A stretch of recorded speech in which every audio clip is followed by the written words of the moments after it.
अस्सलाम वालेकुम गल से ठीक है तबीयत ठीक है मैं थोड़ा विरास कर बाद सर सारा यूट्यूब चैनल अस्कर भाई व्लॉग बेस्ट वाला पढ़ के आज व्लॉग तक बस स्टार्ट इन बना दे सारे चैनल में सब्सक्राइब पे जल्दी ना करो सब्सक्राइब पे बना दी मज़ार वीडियो व्यूअर्स कुछ नहीं तकरीबन हफ्ता थी ना हफ्ते बोलो देर थी ना मैं अपना व्लॉग शूट नहीं कर सकें क्यों मजबूरान टाइम ना मिलता इत गल तो हुण मैं अज शाम का टाइम थी चेक करो टाइम तकरीबन 4:35 मिनट का थी ना अज मैं थोड़ा मिनी व्लॉग शूट करके इंशाल्लाह अज किलो आंदा मेरी डेली की रूटीन नाल व्लॉग आसन अज मैं अपने खेती बाड़ी जाए खड़ा हुण सियाला आ गए ना हुण गन्ना वगैरह छटे सूँ तो ये चेक करो हाली तो पीटर बोर इवें पाए लेकिन कुछ नहीं तक एक वाला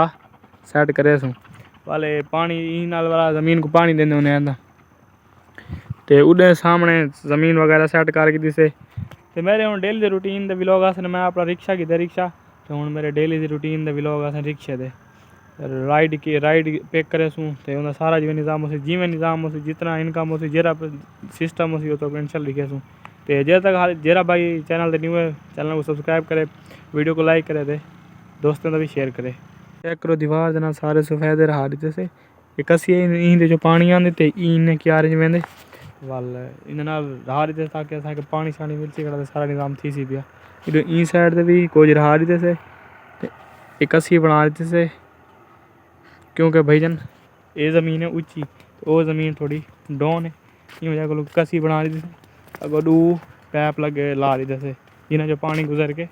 तले वैसी तले वाला बई ज़मीन है वैसी ये सामने वो पैप पैन ये चेक करो इतों पानी लै के तलवी कसी वेचते हूँ ज़मीन को मिल सी सारी ज़मीन 2-3 दिन तक हाल मरवा के तो सारा निज़ाम उसी ना सिस्टम करे सूँ वाली को गंदम रहे सूँ तो आपको भी सारी अपडेट इंशाल्लाह नाल दे नाल देंदे रहसूँ इंशाल्लाह आने वाली वीडियो ज़रूर मिलते रहसूँ तब तक अल्लाह हाफिज़ बाय।